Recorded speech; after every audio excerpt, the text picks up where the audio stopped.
एक छोटा वचन है, उसको मैं आज बताना चाहती हूँ। पहला कुरिन्थी 10:11 में जैसा लिखा हुआ है, और कल कभी मैं सुनी भैया के द्वारा। तो इस पहला कुरिन्थी 10:11 में लिखा हुआ कि यह दृष्टांत की रीति पर थी, मतलब जितनी बातें हुई वो दृष्टांत की रीति पर थी। तो जितनी भी बातें हमारे जीवन के लिए आई हैं अब तक वचन में है, जो जो हम लोग पढ़ते हैं, वो दृष्टांत की रीति पर रहती है ना। परंतु ये सब बातें जो उन पर पड़ी दृष्टांत की रीति पर भी, और वे हमारी चेतावनी के लिए जो जगत के अंतिम समय में रहते लिखी गई है। तो इसी विषय पे थोड़ा सा बताना चाह रही हूँ मैं। तो ये चेतावनी हमको दे रहा है परमेश्वर अपने वचन के द्वारा। तो हमें से कोई भी नहीं कह पाएगा कभी भी कि मुझे नहीं मालूम था। कोई एक्सक्यूज नहीं रहेगा, क्योंकि हम सब लोग पढ़े लिखे हैं, और प्रभु यीशु मसीह ने अपने लहू से हमें खरीद कर उस पवित्र आत्मा को दिया कि वचन को ठीक ठीक समझाए। तो दूसरा शामुएल 12:24 अमन पढ़ने में सहायता करते जाएंगे। दूसरा शामुएल 12:24। 12 का 24 वचन। तब दाऊद ने अपनी पत्नी बतशेबा को शांति दी, और वह उसके पास गया, और उसके एक पुत्र उत्पन्न हुआ, और उसने उसका नाम सुलेमान रखा। वह यहोवा को प्रिय हुआ। है ना। तो वह यहोवा का प्रिय हुआ, मतलब परमेश्वर उसका वो परमेश्वर उसको पसंद किया, प्रिय था, जैसे यीशु मसीह के लिए लिखा। तो उसी प्रकार से सुलेमान भी परमेश्वर यहोवा का प्रिय हुआ। अब ये जो प्रिय हुआ परमेश्वर की दृष्टि में, और रोमियो 9:12 में क्या लिखा है?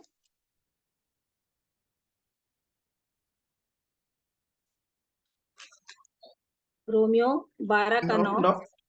12 का 9, 9 नौ का का नौ 12। का नौ का 9 बारह का 9:12।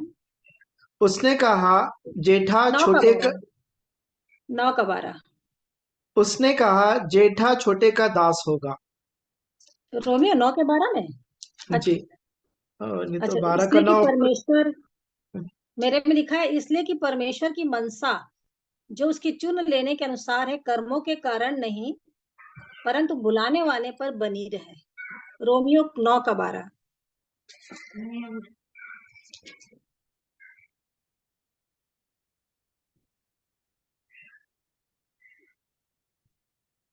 रोमियो 9 का 12 तो। हाँ। अच्छा, मेरे में तो लिखा है वैसे कि इसलिए कि परमेश्वर की मनसा जो उसके चुन लेने के अनुसार अच्छा, है। 11 का दूसरे भाग से लिखा हुआ, इसमें 11 में है जो। अच्छा अच्छा अच्छा। अरे अच्छा, हाँ, आप पढ़े ठीक, छुटके का दास, जेठा छुटके का दास। हाँ हाँ हाँ, तो मेरे में 12 में लिखा है, जी जिसको मैं मतलब बोलाने के लिए चाह रही थी। जी जी। इसलिए कि परमेश्वर की मनसा जो उसकी चुन लेने के अनुसार है, कर्मों के कारण नहीं परंतु बुलाने वाले पर बनी रहे। तो ये परमेश्वर हमें बुलाया है और चुन भी लिया है, तो हमारे कर्म के कारण नहीं। इफिसी 2 में जैसे लिखा हुआ है, कोई भी घमंड न करे, ये विश्वास के द्वारा अनुग्रह से तुम्हारा उद्धार हुआ है। तो कोई काम के कारण से मेरा उद्धार नहीं हुआ कि कोई भला काम करी या कोई अच्छाई मेरे अंदर थी, परंतु ये परमेश्वर का अनुग्रह हुआ कि उसने मुझे उद्धार दिया। और पहला यूहन्ना 4:8 में लिखा है कि परमेश्वर प्रेम है, हम लोग सब जानते हैं उस बात को। तो पहला राजा 3:3 वहां पर लिखा हुआ है। पहला राजा 3:3।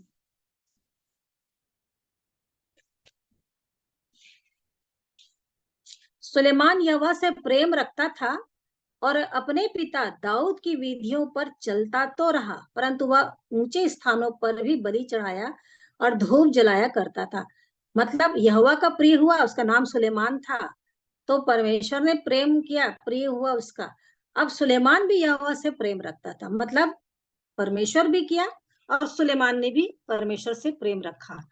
पहला राजा 3:12 उसमें लिखा हुआ है कि मैं तेरे वचन के साथ, जब सुलेमान को बताते हैं दर्शन दे करके परमेश्वर यहोवा कि क्या चाहिए, क्या मांगता है करके, तो वो सारी बातों जो लिखी हुई है हम लोग सब जान रहे हैं। तो मैं तेरे वचन के अनुसार करता हूँ, तुझे बुद्धि और विवेक से भरा मन देता हूँ, यहाँ तक कि तेरे समान न तो तुझसे पहले कोई कभी हुआ और न बाद में कभी कोई कभी होगा। और जो तूने नहीं मांगा धन और महिमा, वो भी मैं तुझे यहाँ तक देता हूँ कि तेरे जीवन भर कोई राजा तेरे तुल्य ना होगा। मतलब इतना बड़ा सब कुछ पद दे करके इतना सब कुछ उसको देता है, उसके मतलब उसके जैसा कोई राजा हुआ ही नहीं। तो ऐसा उसको बना दिया परमेश्वर यहोवा ने। और पहला राजा 10 के 23 में क्या लिखा है? 10 का 23। इस प्रकार राजा सुलेमान धन और बुद्धि में पृथ्वी के सब राजाओं से बढ़कर हो गया। अब इतना अधिक उसके पास धन और वैभव सब कुछ आ गया, और बुद्धि भी जो उसको मिली वो माइक ऑफ हो गया।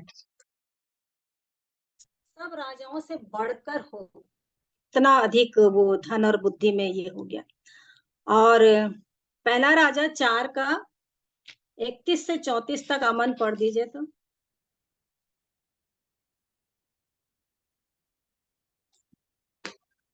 4 का 31 से 34।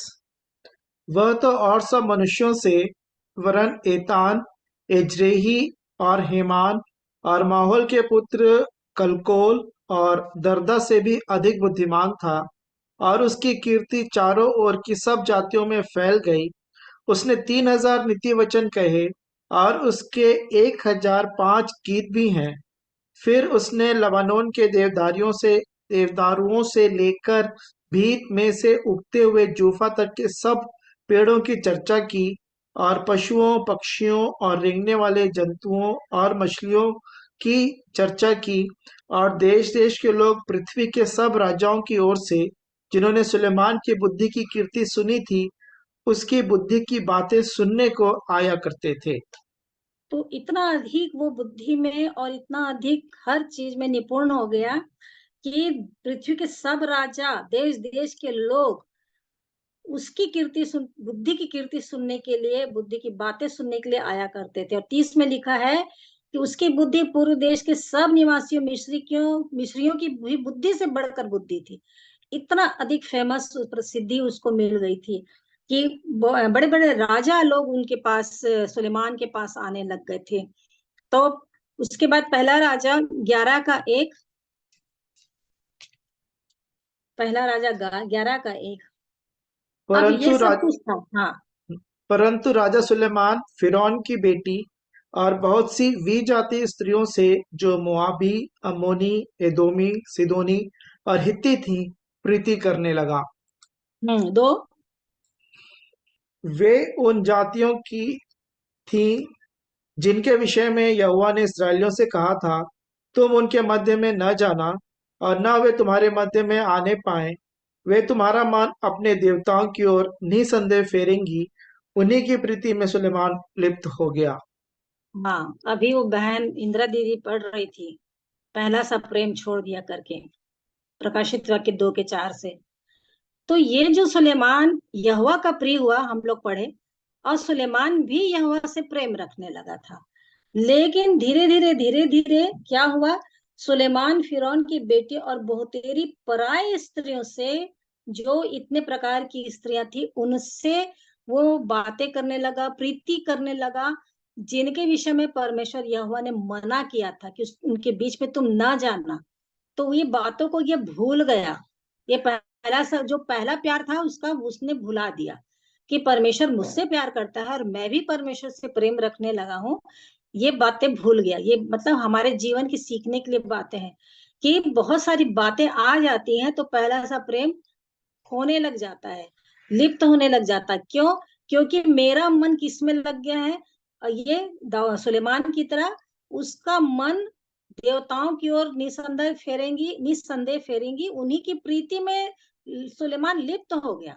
मतलब इतना अधिक उनको खींचने लग गई वो स्त्रियां कि वो पूरा भूल गया कि यहोवा परमेश्वर ने मेरे को बुद्धि दिया, धन दिया, सब राजा मेरे पास मिलने आ रहे हैं और इतना अच्छा मेरा है, और मैं इतने अच्छे से प्रजा का ये कर रहा हूँ, सब कुछ उसको हट करके ये स्त्रियां अपने जाल में फंसा ली, मतलब अभिलाषाओं में पाप करने लग गया इतना अधिक, जबकि वो चीज मना। आज भी हमारे जीवन में बहुत सारी ऐसी बातें रहती है जिसको परमेश्वर मना किया रहता है, और लेकिन सच में यदि जो प्रभु से प्यार करेगा ना, तो वो लिखा है कि जो उससे जन्मा है, वो पाप कर ही नहीं सकता। तो वो मेरे को याद दिलाता रहेगा कि उसने मेरे लिए अपनी जान दी, तो मैं क्यों उसके विरोध में काम करूं, क्यों मैं पाप करूं। लेकिन इसके मन से तो प्रेम हट गया था, तो ये उधर चला गया जहां जिनको परमेश्वर ने मना किया, सारी आज्ञा, सारे चेतावनी, सब कुछ वो भूल गया। तो परमेश्वर का प्रेम इसके जीवन में कम होने लगा। तो किसी ने क्या किया, चुरा लिया, पराई स्त्रियों ने, जो मोआनी, अमोनी, अदोमी, क्या क्या थी, पूरी स्त्रियां इस प्रकार की, और उन्हीं की प्रीति में वो लिप्त हो गया। प्रेम को अनुभव किया था, और दूसरों से पर उसका मन दूसरों से प्रेम करने के लिए वो हो गया। और क्या किया इसने, वचन को हल्का समझ लिया। जैसे हम लोग कि जो जो चेतावनी की बातें आ रही हैं, कई लोग होते हैं, अरे ये सब तो लिखा है, कहाँ हो रहा है, ऐसा कुछ तो नहीं है, कुछ तो दिखता भी नहीं है, और ऐसा ही होता रहेगा, सब लोग कहते रहेंगे सब कुछ ठीक ठाक चल रहा, उसी समय प्रभु का आना हो जाएगा। लेकिन वचन को निकम्मा जान करके, मतलब उनको उसका तुच्छ जान करके, उसने उसकी आज्ञाओं को, शिक्षाओं को अपने मन में रखा नहीं, और उसको वो सारी बातें व्यर्थ लगने लगी, और वो उसमें लिप्त होने लगा। तो जैसे कि प्रेरितों काम 7 का 11 का 4 में जो हम लोग पढ़े ना, 11 के 4 को भी पढ़ेंगे तो, सो जब सुलेमान बूढ़ा हुआ, तब उसकी स्त्रियों ने उसका मन पराये देवताओं की ओर बहका दिया, और उसका मन अपने पिता दाऊद की नहीं, अपने परमेश्वर यहोवा पर पूरी रीति से लगा न रहा। और 9 में लिखा हुआ है, तब यहोवा ने सुलेमान पर क्रोध किया, क्योंकि उसका मन इज़राइल के परमेश्वर यहोवा से फिर गया था, जिसने 2 बार उसको दर्शन दिया था। सोच लीजिए, जो कुछ परमेश्वर ने उसके लिए किया, और जो उसने 2 बार उसको दर्शन दिया था, वो सारी बातों को भूल गया था। तो परमेश्वर का क्रोध सुलेमान पर भड़क गया था, इतना अधिक हो गया था। और उसने इसी बात के विषय में आज्ञा दी थी कि पराये देवताओं के पीछे ना हो लेना, तो भी उसने यहोवा की आज्ञा ना मानी। और लिखा है, और यहोवा ने सुलेमान से कहा, तुझसे जो ऐसा काम हुआ है, और मेरी बंधाई हुई वाचा और दी हुई विधि तूने पूरी नहीं की, इस कारण मैं राज्य को निश्चय तुझसे छीन कर तेरे कर्मचारी को दे दूंगा। हम लोग प्रकाशित वाक्य 2 के 4 को दीदी पढ़ रही थी, तो मेरे को याद आ रहा था कि 2 के 5 में क्या लिखा है, सो चेत कर, तू कहां से गिरा है, और मन फिरा, और पहले के समान काम कर। और यदि तू मन न फिराएगा, अभी भी प्रभु हमको चेतावनी देते जा रहा, तो मैं तेरे पास आकर तेरी दीवट को, तो है ना, यदि यदि और तो, ये सारी बातें बहुत ही महत्वपूर्ण रहती है। यदि तू मन नहीं फिराएगा, तो मैं तेरे पास आकर तेरी दीवट को उस स्थान से हटा दूंगा। मतलब तेरे को मैं बता रहा हूँ, चिता रहा हूँ, सुना रहा हूँ, बड़े बड़े लोगों से, दासों से, भक्तों से, गवाही के द्वारा सब कुछ, और तू अपने मेरी सारी बातों को छोड़कर दूसरी बातों में लिप्त होकर के प्रेम करने लग करके तेरा मन मुझसे हट गया, मेरी आज्ञा, विधि, नियम, शिक्षा, चेतावनी सब भूल गया, और तू सब कुछ हटा के, जबकि तेरे को मैंने उद्धार दिया, तेरे पाप को क्षमा किया, तेरे लिए अपनी जान दी, और क्या रह गया था कि तेरे लिए मैं करूं। जैसे यशाया में बोलते हैं ना, 5 में कि मैं, और यिर्मयाह 5 में कि और मैं तेरे लिए क्या करूं, तेरे लिए खाद खोला, गुम्मट बनाया, और चारों ओर खाद खोल के डाला, तो निकम्मी दाखें लगी तेरे अंदर, तो और मैं क्या करूं। तो इसीलिए कर चेत कर, अभी भी मन फिराने का अवसर प्रभु दिया है। तो मन नहीं फिराएंगे तो दीवट को उस स्थान से हटा दूंगा। यहाँ पर सुलेमान को कह रहा है कि तूने ऐसा ऐसा किया ना, तो मैं तेरे हाथ से छीन कर, राज्य को छीन कर, निश्चय बिल्कुल मैं कर ही दूंगा, तो उससे छीन कर तेरे कर्मचारी को दे दूंगा।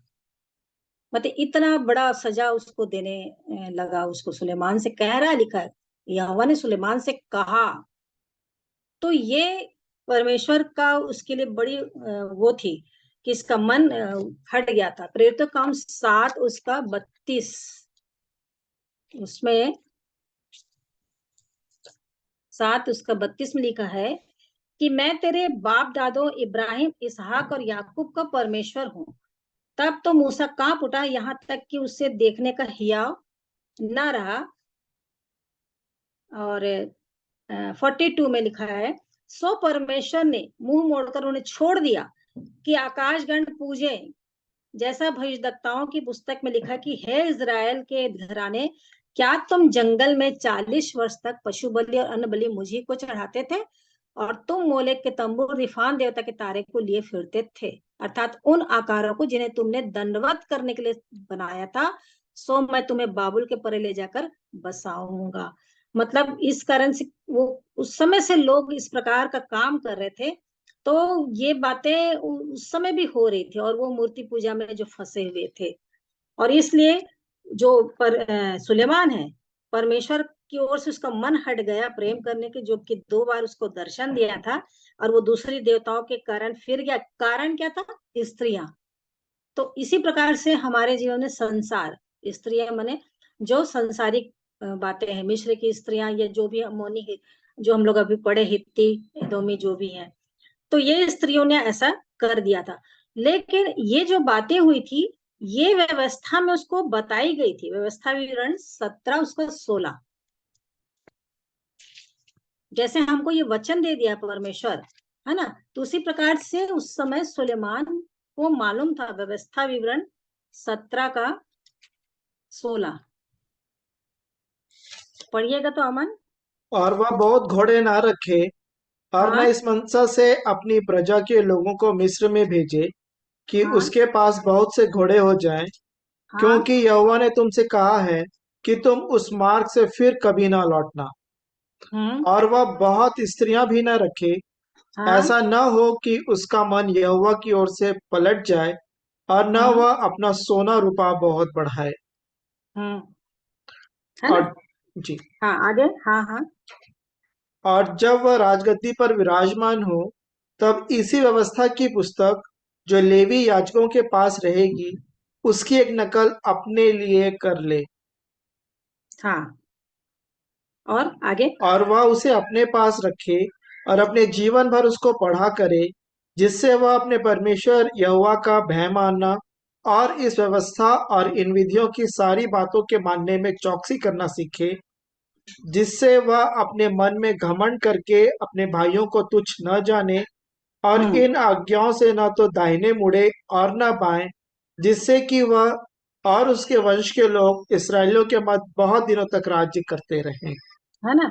तो ये मूसा ने व्यवस्था दे दी थी परमेश्वर से पाकर, कि वह बहुत घोड़े न रखे। कौन? जो राजा रहेगा, जो बनने वाला है, जो भी राजा बनेगा आगे, जिसको तेरा परमेश्वर यह चुन ले, 15 में अवश्य उसी को राजा ठहराना। तो ये जो राजा बनेगा वो बहुत घोड़े न रखे, पहला हो गया। और मिस्र में जो भेजे गए थे लोग, उसके पास से बहुत घोड़े हो जाएंगे, क्योंकि यहोवा ने तुमसे कहा कि तुम उस मार्ग से फिर कभी ना लौटना। फिर दूसरा आज्ञा था, वो बहुत स्त्रियां भी ना रखे, ना हो कि उसका मन यहोवा की ओर से। मतलब मैं ये वचन को जब पढ़ती तो लगता है कि सच में जब सुलेमान के लिए व्यवस्था दी गई थी उस समय के लिए, तो परमेश्वर तो मेरे को पहला कुरिन्थी 10 में कितनी भयानक चेतावनी दे चुका है कि ये तो दृष्टांत की रीति पर अब तुम्हारे लिए चेतावनी है, कहीं ये बातें तो नहीं हो रही है तुम्हारे जीवन में, चेक करते रहो पूरे समय। तो ये सुलेमान के लिए पहला था कि बहुत घोड़े मत रखें, और दूसरा था कि बहुत स्त्रियां भी ना रखे, ऐसा ना हो कि उसका मन यहोवा की ओर से पलट जाए, और न वह अपना रूपा, सोना रूपा बहुत बढ़ाए, ये भी बात थी। और यही बात पहला राजा 10 के 28 को पढ़ेंगे तो लिखा है,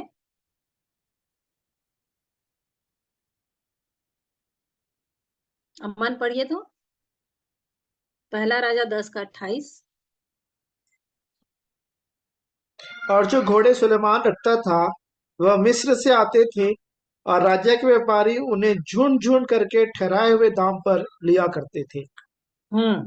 और 29 भी। एक रथ 600 शेकेल चांदी में, और एक घोड़ा 150 शेकेल में मिस्र से आता था। और इसी दाम पर वे हित्तियों और आराम के सब राजाओं के लिए भी व्यापारियों के द्वारा आते थे। है ना। जिस चीज को मूसा अपनी व्यवस्था में देख के कह दिया था कि जो राजा बनेगा वो ऐसा हिदायत दे दिया, चेतावनी दे दिया था कि घोड़े मत रखेंगे, स्त्रियां नहीं रखना है। तो ये बात को ये भूल गया, पूरी बातों को। और वो क्या करना, मिस्र से, संसार से उसको मंगाता था, मिस्र से अर्थात संसार से। तो वहां से वो मंगाता था जिसके लिए मना किया था। और वो सब उसका दाम जो लिखा हुआ है। और उसके बाद 11 का, उसी का 3 में क्या लिखा है, अभी अभी जो पढ़े थे 11 के जी। 3 में। हाँ, आप पढ़ उसके लीजिए। सा, उसके 700 रानियां और 300 रखेलियां हो गई थीं, और उसकी सब स्त्रियों ने उसका मन बहका दिया। हाँ, और मूसा ने दे दिया था व्यवस्था में कि बहुत सी स्त्रियां भी न रखें। ये बात भी सुलेमान भूल गया। पहला आज्ञा भी भूला, दूसरा भी भूल गया कि वो क्या कर लिया, 700 रानियां और 300 अकेलियां रख लिया। और इन स्त्रियों ने इसका मन को बहका दिया। आज मुझे ये वचन मिला है, ये व्यवस्था की बात मुझे मिली, वचन मिला है। यदि मैं इसके अनुसार नहीं करूंगी अपने जीवन को, खेलने कूदने, लालच, कुड़कुड़ाना, जो लिखा हुआ है सारी, न केवल पहला कुरिन्थी 10 में, और भी बहुत सारी बातें हैं। तो मैं यदि नहीं चेत रही हूँ और नहीं कर रही हूँ, तो मैं इस वचन के द्वारा तो मैं दोषी ठहरा ही जाऊंगी। तो ये जब चेतावनी सुलेमान को दी गई, वो नहीं किया, तो उसका क्रोध परमेश्वर का कितना भड़क गया। कह गया, तेरा राज्य को निश्चय मैं छीन करके कर्मचारी को दे दूंगा। तो मेरी दीवट को हटा देगा यदि मेरा पहला सा प्रेम नहीं रहा और मेरा प्यार दूसरी बातों में लग गया। तो प्रभु तो देख रहा है, वो पसंद करेगा क्या जब आएगा तो, कि मैं किसी और के साथ हूँ और वो मुझे लेने आ रहा है। तो निश्चित वो छोड़ देगा, अरे ये इसको तो मैं पसंद किया था अपने लिए, लेकिन ये तो किसी और के साथ मगन है। तो ये कहाँ मेरी होगी, मेरे लिए विश्वास योग्य है ही नहीं। तो ये सब बातें प्रभु सिखाते हैं। तो 700 रानी 300 रखी, जिसके लिए वो मना किया मूसा ने, तो व्यवस्था की बात इसको भूल गया। और तीसरा जो हम लोग पढ़े थे 19 में, उसी व्यवस्था विवरण 17 के, कि व्यवस्था की एक पुस्तक नकल करके रखना, है ना, वह उसे अपने पास रखे और अब जीवन भर उसको पढ़ा करे। आज मेरे पास ये है, मेरे पास रखे रखे रहने के लिए नहीं, पढ़ने के लिए। और क्या हो, जिससे परमेश्वर का, यहोवा का भय मानना और व्यवस्था और इन विधियों की सारी बातों के मानने में चौकसी करना सीखे। ये बातें सच में, ये मैं रखी हूँ, कल भैया जो बता रहे थे यहोशू 1:8 से। यदि चित्त में नहीं है व्यवस्था की बातें, तो कुछ भी सफल नहीं होने वाला। ये वचन नहीं अधिकाई से बसा, कुछ भी नहीं होने वाला। चारों खाने चित हो जाएंगे दुष्ट के सामने। तो ये नकल भी उसके पास नहीं था, मतलब ये व्यवस्था की बात भी उसके पास नहीं थी, वो भूल गया सब कुछ जो थी उसके पास। मतलब उसका मन ही हट गया ना, सबसे अधिक। इसीलिए लिख दिया मन की रक्षा। तो यदि मेरा मन ना दूसरी बात पे लग गया, तो मेरे को बहुत बड़ा नुकसान उठाना पड़ेगा। और मेरा प्रभु जब आएगा तो वो तो छोड़ ही देगा और दीवट को हटा देगा उस स्थान से। तो बड़ी भयानक बात है मेरे जीवन के लिए, वाकई में ये हमेशा चेतावनी के लिए। तो व्यवस्था की पुस्तक नकल अपने लिए कर ले, अपने पास रखे, जीवन भर उसको पढ़ा करे और इससे वो चौकसी करे पढ़ करके। तो सुलेमान और कितना अधिक बुद्धिमान था कि श्रेष्ठ गीत, नीति वचन, समुपदेशक, इतना सर इन लिखा है। नीति वचन को हम लोग सब जान रहे हैं, श्रेष्ठ गीत, समुपदेशक की सारी बातों को जान रहे हैं, सब कुछ।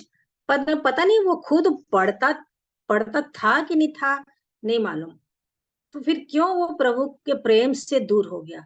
क्या उसके पास व्यवस्था, जो बातें मूसा ने दी, उसको हटा दिया? क्यों? क्योंकि स्त्री ने उसके मन को बहका दिया था। तो व्यवस्था विवरण 17 के 20 में क्या लिखा, जिससे वो अपने मन में घमंड करके अपने भाइयों को तुच्छ न जाने और आज्ञाओं से ना तो दाहिने मुड़े और न बाएं, जिससे कि वह और उसके वंश के लोग इजरायलों के मध्य बहुत दिनों तक राज्य करते रहे। तो ये था। उसके बाद क्या हुआ कि परमेश्वर ने इसी के बाद दो राज्य में बांट दिया था इजरायलों को। तो दो भाग में बांट दिया था। और पहला यूहन्ना 4:19 में लिखा है कि पहले उसने हमसे प्रेम किया, है ना, हम लोग तो बाद में ही जानते हैं। और यूहन्ना 5:42, यूहन्ना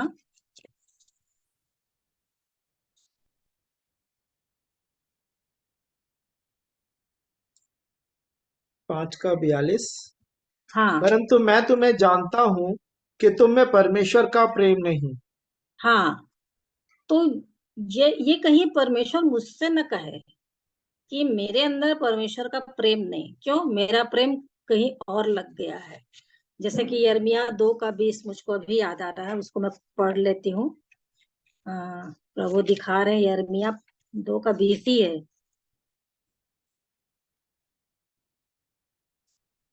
हाँ वही है, 25 है, 25। अपने पाँव नंगे और गला सुखाए न रह, परंतु तूने कहा नहीं, ऐसा नहीं हो सकता, क्योंकि मेरा प्रेम दूसरों से लग गया है और मैं उनके पीछे चलती रहूंगी। अपना डिसीजन भी दे रही, हो गया खत्म, मैं तेरे को भूल गई। तूने क्या किया मैं मेरे को याद नहीं। तूने उद्धार दिया, पापों की क्षमा दी, लहू बहाया, जो है बैकस्लाइड, खत्म, सब पीछे। मतलब उस तरफ देखना ही नहीं कि प्रभु ने मेरे लिए क्या किया है। और वो कह रहा है कि अपना पाँव नंगा, मतलब तू सुसमाचार सुनाने के लिए निकल, और गला सुखाए नहीं रहा, मतलब बोल। परंतु क्या कह रहा है, वो क्या कह रही है, तूने कहा नहीं, ऐसा नहीं हो सकता, अब नहीं हो सकता, क्यों? कारण मेरा प्रेम दूसरों से लग गया है। तो मुझको चेक करना है कि मेरा प्रेम कहीं और से तो नहीं लग गया, जैसे इब्राहिम को, जिससे तू प्रेम करता है। कई बार कई लोग बोलते हैं ना, लिस्ट बनाइए किस किस से प्रेम है आपको। तो सच में पहला स्थान है क्या प्रभु का मेरे जीवन में, कि मैं सारी बातों से हट करके उससे करूं? तो ये बोल रही है, मेरा प्रेम दूसरों से कितने, मतलब कितना दुख और कितना चोट पहुंचाते हैं हम लोग परमेश्वर को, प्रभु को, कि जिसने जो सब कुछ दे दिया, है ना। 8:32 में जो वचन है, बहुत ये लगता है कि जिसने अपने निज पुत्र को भी नहीं रख छोड़ा, और हम सब के लिए उसने हम दे दिया, तो वो हमारे लिए सब कुछ और क्यों नहीं देगा। तो यहाँ तक परमेश्वर प्रेम किया, तो वो कैसे उसके साथ ये ऐसा कर रहे हैं, हम कैसे करें? कि कोई हमारा कोई भला काम करे तो कैसे उसके प्रति मेरे मन में गद्दारी आए, कैसे उसकी बेवफाई आए, विश्वास योग्यता न रहे, विश्वासघात करूं, और कैसे उसको दुख नहीं पहुंचेगा कि मैंने इसके लिए क्या किया, है ना। जकरिया में लिखा हुआ ना, जब प्रभु वहां गए तो बोलते हैं कि तेरे हाथ में ये दाग कैसे लगे। तो वो नहीं बोलते हैं, मेरे को बड़ा ये लगता है, जकरिया में जो बातें लिखी हुई हैं, और वहां पर मैं पढ़ पढ़ लेती हूँ।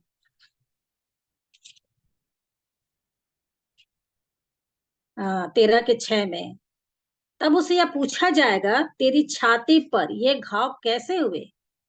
मतलब तेरे हाथों के बीच में ये घाव है। मतलब मेरा नया संस्करण है, उसमें वहां पे लिखा है। तब वह कहेगा, ये वे ही हैं जो मेरे प्रेमियों के घर में मुझे लगे हैं। मतलब प्रभु वहां पर भी एक शब्द भी नहीं बोल रहे हैं, वहां जाने के बाद जब उससे पूछ रहे हैं, क्योंकि जब यहाँ से गए होंगे तो सारे स्वर्गदूत लोग वेलकम के लिए खड़े हो गए होंगे कि अब आ रहा है प्रभु यीशु मसीह, तो हमारे पास है। और देखे होंगे, अरे आप तो ऐसे नहीं गए थे, आप क्या अभी हाथ में और छाती में कैसे ऐसे ऐसा क्या हो गया? कौन मारा, कौन क्या कर दिया? तब वो कह रहा है कि ये मेरे प्रेमियों के घर में मुझे लगे हैं, ये वे ही है। तो कितना अधिक वो प्यार करते हैं। वो नहीं बोले कि अरे इतने फालतू लोग थे, बेकार लोग थे, कहाँ उनके बीच में मुझको भेज दिए थे, बड़े मुश्किल से मैं ये किया, प्रार्थना भी किया पिता से हटा ले, नहीं हटाए, पर मेरे को जान देना पड़ा। कुछ नहीं, कुछ नहीं, बल्कि ये कि मेरे प्रेमी, मतलब मैं प्रेम करता हूँ। मैं उन लोगों के घर में गया था, उन्हीं उनके कारण से ऐसा हुआ है, ऐसा ब्लेम नहीं देते, परंतु प्रेमियों के घर में मुझे लगे हैं। तो मतलब उनके प्यार की सीमा ही नहीं है। कभी सोचती तो सोचते रह जाते कि क्या क्या क्यों प्रेम किया, इतना अधिक प्यार करने का। लेकिन ये कह रही है मेरा प्रेम दूसरों से लग गया, मैं उनके पीछे पीछे चलूंगी। तो प्रभु कितना दुखी होता होगा। तो मत्ती 24:12 को भी लिखा हुआ, उसको पढ़ती हूँ मैं। अमन भी खोल लेंगे तो पढ़ देंगे, मत्ती 24:12।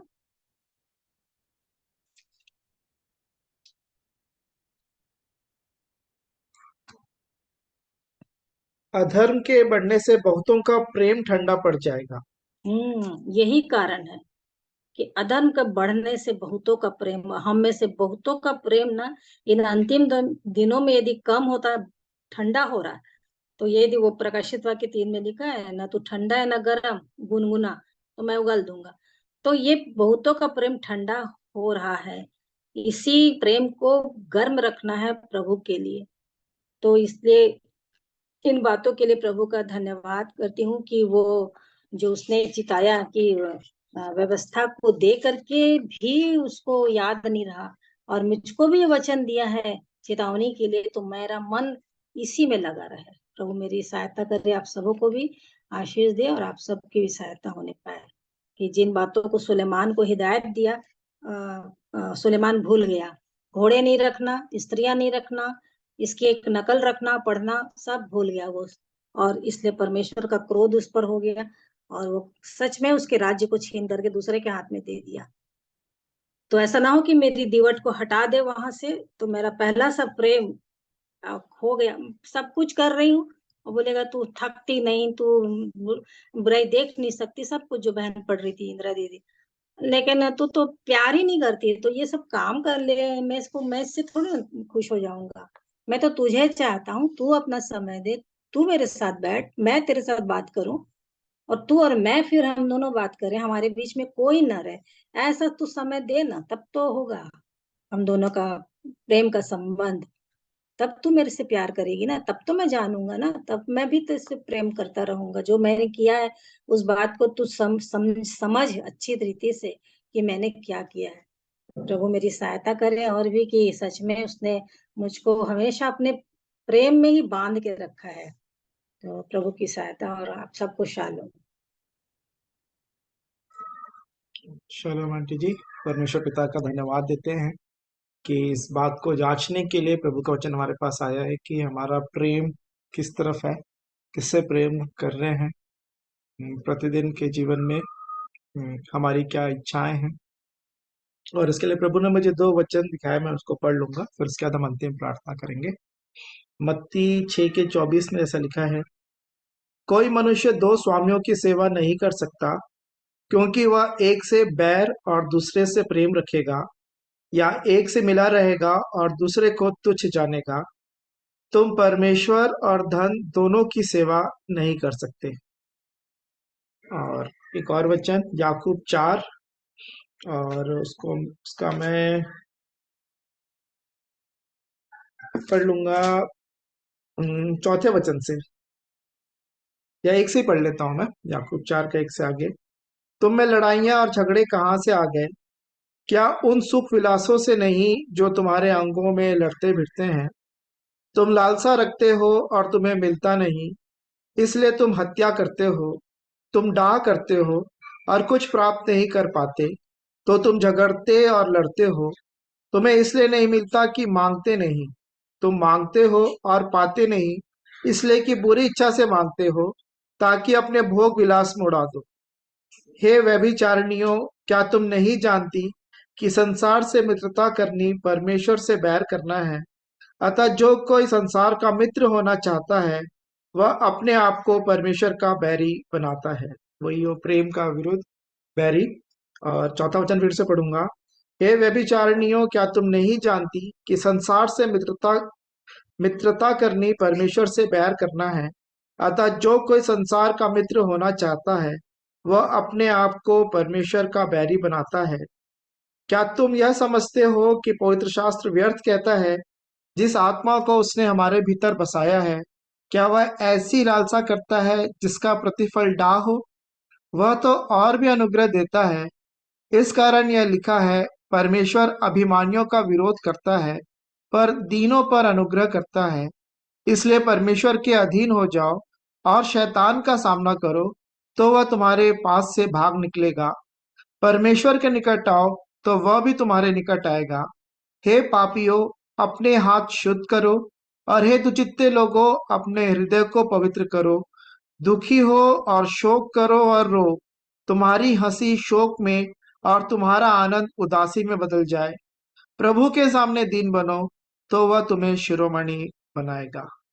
सो प्रभु सहायता करे कि हम कौन हमारे जीवन का स्वामी है, और प्रभु इस क्षेत्र में अपने आप को जांचने में और प्रभु के सामने दीन बनने में, उनके राज्य और धार्मिकता की खोज करेंगे। तो 24 का भी पूरा भाग पढ़ेंगे, मत्ती 6 का। तो ही सोल्यूशन है, सबसे पहले तुम मेरे राज्य और मेरी धार्मिकता की खोज करो, तो ये सब वस्तुएं तुम्हें यूं ही मिल जाएंगी। वस्तुओं के पीछे जाने से, जैसे घोड़े की आंटी बात बोल रही थी, बहुत सारे घोड़े, तो अभी के समय में वो बाइक और कार ही ये है लग रहा था, मैं सोच रहा था।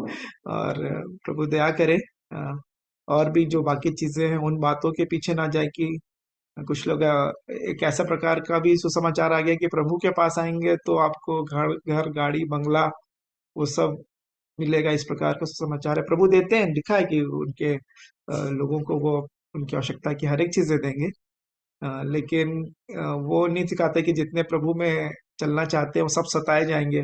वो वाला सुसमाचार, अ, चेतावनी भरी बातें नहीं मिसिंग होती जा रही कहीं कहीं, ये बात देखने में आती है। तो प्रभु सहायता करे कि हमारा प्रेम इसकी तरफ है, कौन हमारे जीवन का स्वामी है। सो हम परमेश्वर पिता का फिर से धन्यवाद देते हैं आंटी जी के लिए, जिनके द्वारा ये वचन जो चेतावनी के लिए हमारे लिए रखा गया है, हम अपने जीवनों को जांचने पाए। अभी मैं निवेदन करूंगा, यदि आप में से कोई अंतिम प्रार्थना करना चाहते हैं तो आपको अवसर है। प्रेमी पिता परमेश्वर, प्रभु यीशु मसीह के जीवित और पवित्र नाम में आपके अनुग्रह के सिंहासन के निकट आती हूँ। मैं धन्यवाद धन्यवाद देती हूँ। दिल भर जाता है प्यारे पिता आपके प्यार को देखकर, क्योंकि आप हमसे इतना अधिक प्यार करते हैं कि आपने अपने बेटे को दे दिया, जो आपके पास आप रख सकते थे अच्छे से, और हमें कुछ न देकर भी मिटाकर एक फिर से नया संसार, नई सृष्टि कर सकते थे। लेकिन आप हमसे इतना अधिक प्यार करते हैं कि आपने अपने बेटे को ही कुचल डाला, आपने उसे मरने दिया। आपको अच्छा लगा क्योंकि आप अपना वंश देखना चाहते थे।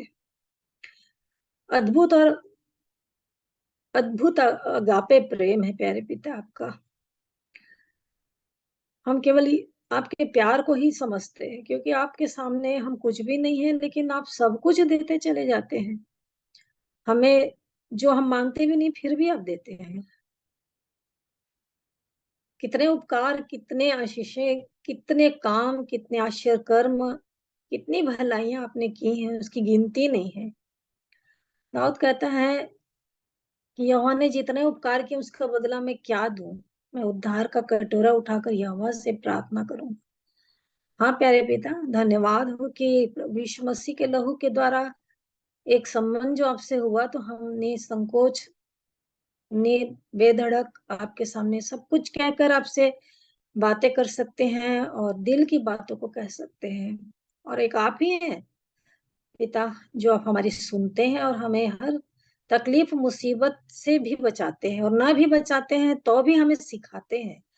इन सारी परिस्थितियों के लिए आपका धन्यवाद करते हैं, क्योंकि जो जो बातें स्वर्गीय हैं उन बातों पे मन लगा करके आप हमें उन बातों में सिखाना चाहते हैं, जिसके लिए आपने पवित्र आत्मा को दिया है। और इसीलिए ये बातें आप हमें बराबर सिखाते रहते हैं। और आपने वचन दे दिया, सबसे बड़ी बात तो प्यारे पिता, आपके मुंह से निकली हुई बातों को आपने अपने दास भक्तों के वो आत्मा की प्रेरणा से देख के लिखवा के हमारे हाथ में पहुंचा दिया।